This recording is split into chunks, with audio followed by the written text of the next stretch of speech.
नमस्ते। कबीरदास जी का एक और दोहा आज हम पढ़ेंगे। आज का दोहा है,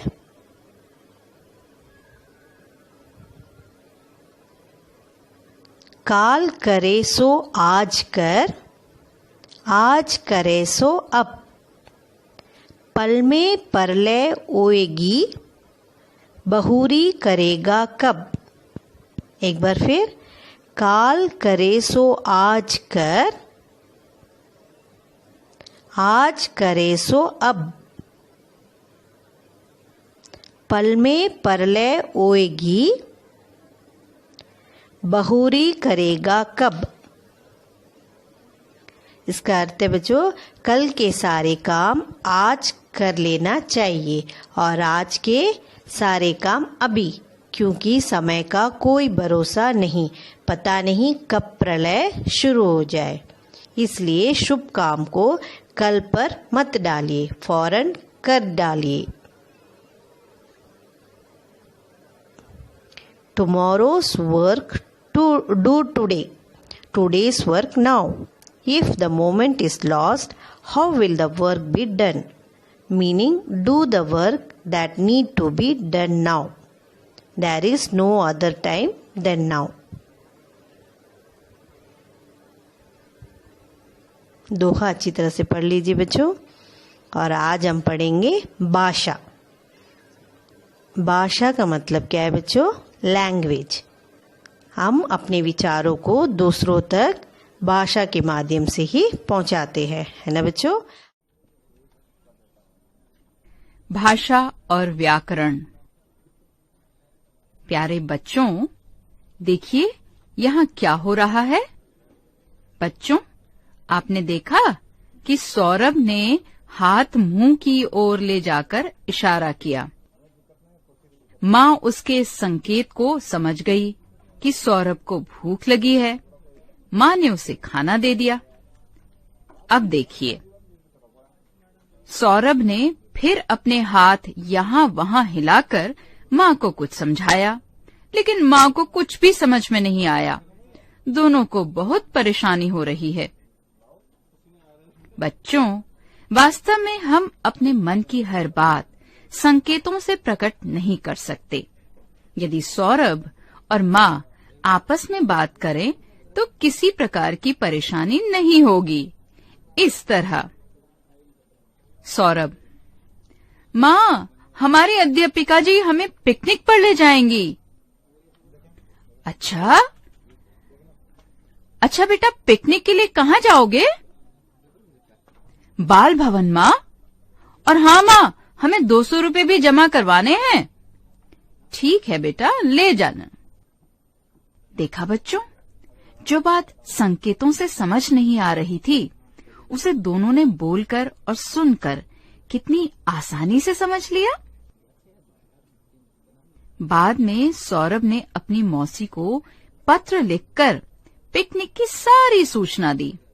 मौसी ने पत्र पढ़कर पिकनिक के बारे में जाना।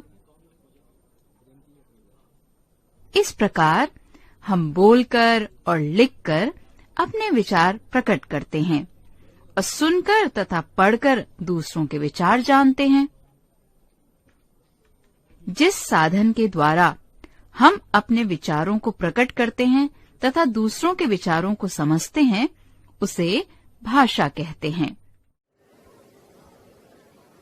भाषा, लैंग्वेज। आज हम भाषा के बारे में पढ़ेंगे। यहाँ पर देखिए बच्चों, इस चित्र में एक सिपाही संकेत करके वाहनों को और लोगों को रुकने तथा चलने का आदेश दे रहा है, यानी वह संकेत द्वारा विचारों को प्रकट कर रहा है। Soldier signal vehicle and people to stop and walk. और यहाँ पर देखिए बच्चों, लाइब्रेरियन यानी पुस्तक का अध्यक्ष बच्चों को चुप रहने का संकेत कर रहे हैं। The librarian is indicating to the children to remain silent. यह भाषा का रूप नहीं है, क्योंकि इसमें ना तो बोली जाती है और ना ही लिखकर बताई जाती है। भाषा का मतलब है भाषा। भाषा ही वह माध्यम है जिसके द्वारा हम अपने मन के भावों और विचारों को प्रकट करते हैं और दूसरों के भावों और विचारों को जानते हैं। बच्चों, भाषा ही वह माध्यम है जिसके द्वारा हम अपने विचारों को दूसरों तक पहुंचाते हैं और दूसरों के भाव और उनके विचार को हम समझने की कोशिश करते हैं। तो ये भाषा के द्वारा ही संभव है। Language is the medium through which we express our thoughts and know the feelings and thoughts of others.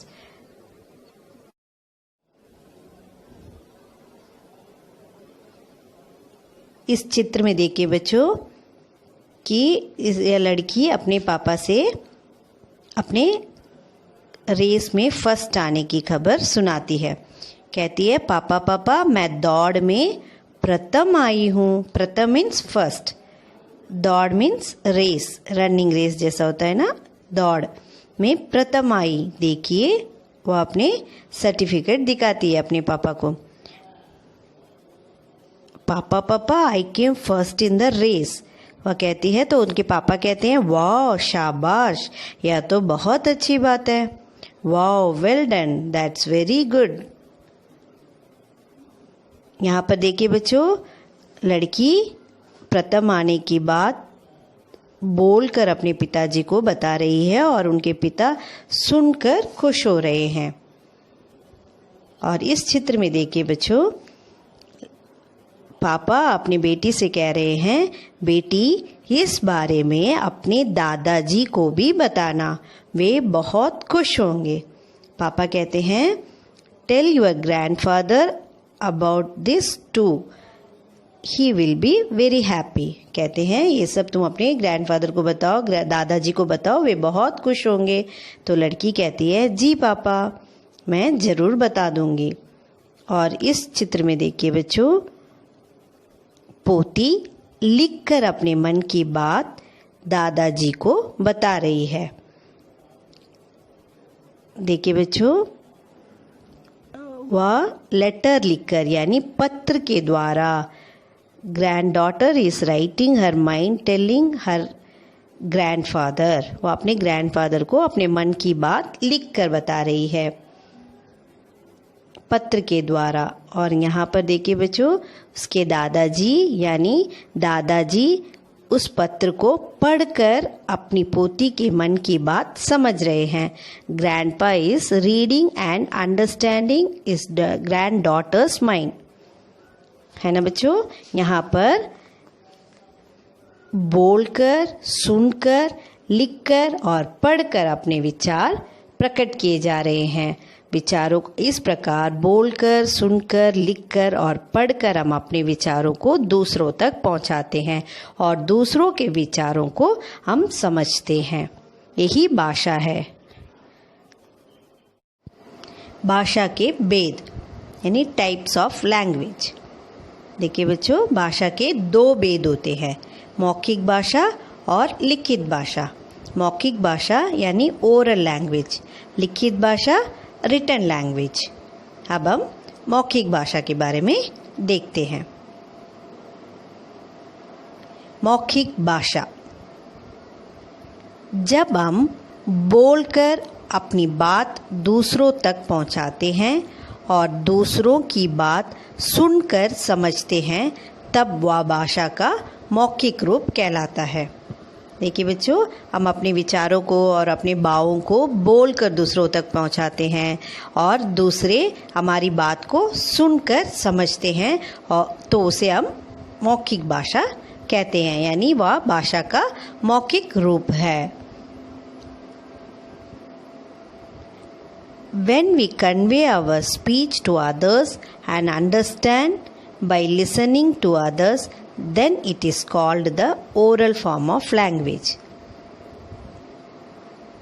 यहाँ पर देखिए बच्चों, अध्यापिका बच्चों को पढ़ा रही है और छात्र सुनकर समझ रहे हैं। अध्यापिका बच्चों को बोलकर पढ़ा रही है और बच्चे उसे सुनकर अपने विचार प्रकट कर रहे हैं। तो यह भाषा का मौखिक रूप कहलाता है।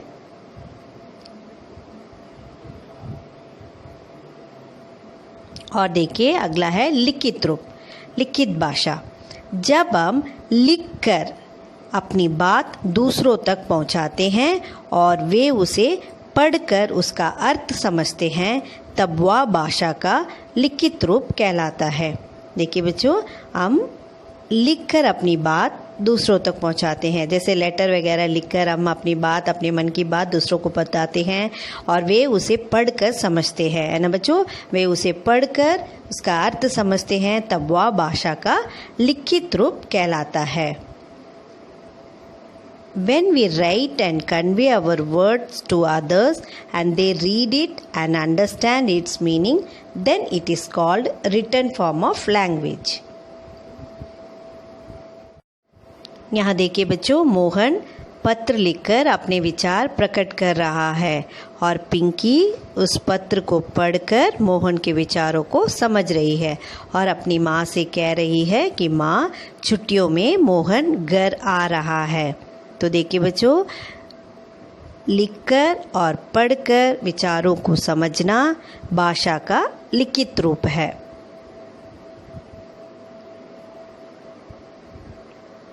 यहाँ पर देखिए बच्चों, किताबें पढ़ना और फिर न्यूज़पेपर पढ़ना, यह भी भाषा का लिखित रूप है, यानी रिटन लैंग्वेज,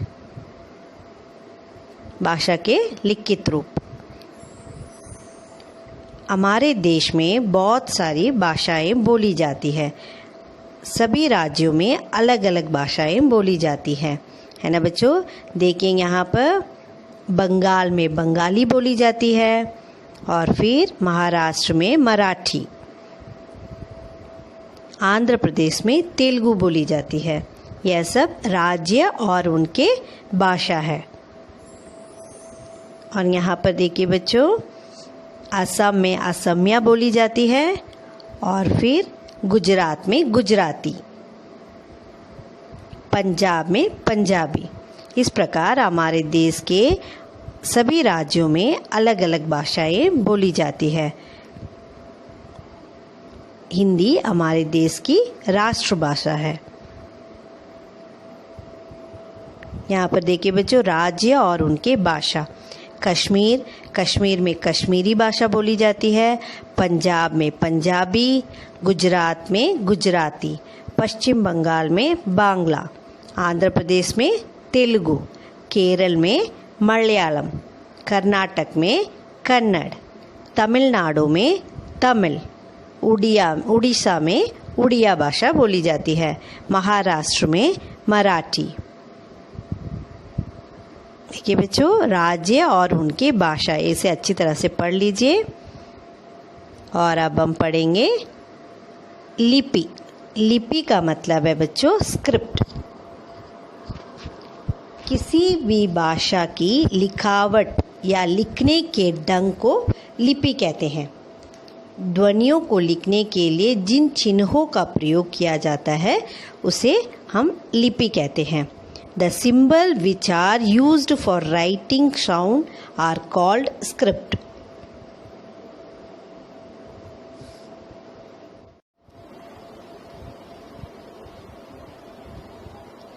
भाषा के लिखने के ढंग को लिपि कहते हैं। The way of writing the language is called लिपि। ध्वनियों को लिखने के लिए जिन चिन्हों का प्रयोग किया जाता है उसे हम लिपि कहते हैं। जैसे the symbol which are used for writing sounds are called script. देखिए बच्चों, भाषा और उसकी लिपि आज हम देखेंगे। हिंदी भाषा की लिपि है देवनागरी। हिंदी भाषा देवनागरी लिपि में लिखी जाती है और संस्कृत भाषा भी देवनागरी लिपि में लिखी जाती है।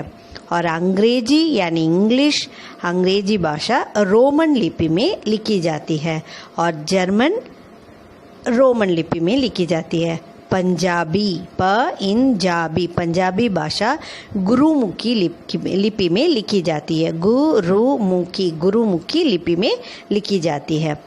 इसे अच्छी तरह से पढ़ लीजिए। अब है रीडिंग यानी वाचन। एक दिन ख्वाजा सरा ने बीरबल को मूर्ख साबित करने के लिए कुछ मुश्किल सवाल सोच लिए। उन्हें विश्वास देखिए बच्चों, वी और यहाँ पर है इश और वा मिला हुआ है। ठीक है बच्चों, इसे लिखते वक्त यहाँ पर जो टाइपिंग होता है ना, वहाँ पर विश्वास दोनों मिल जाता है, इश और वा, इसलिए यहाँ पर विश्वास दोनों जुड़ा हुआ है। वी इश और वा जुड़ा हुआ है। विश्वास था, उन्हें विश्वास था। एक बार फिर पढ़े। एक दिन ख्वाजा सरा ने बीरबल को मूर्ख मूर्ख साबित करने के लिए कुछ मुश्किल सवाल और की मुश्किल सवाल सोच लिए। उन्हें विश्वास था कि बादशाह के उन सवालों को सुनकर बीरबल के छक्के छूट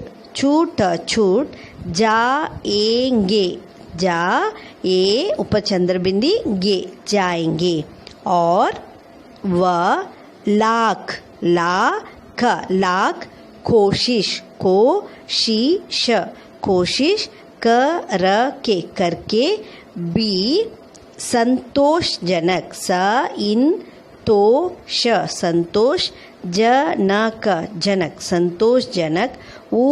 इत और ता मिला हुआ है, इसलिए ता इस तरह लिखा हुआ है। उत्तर नहीं दे पाएगा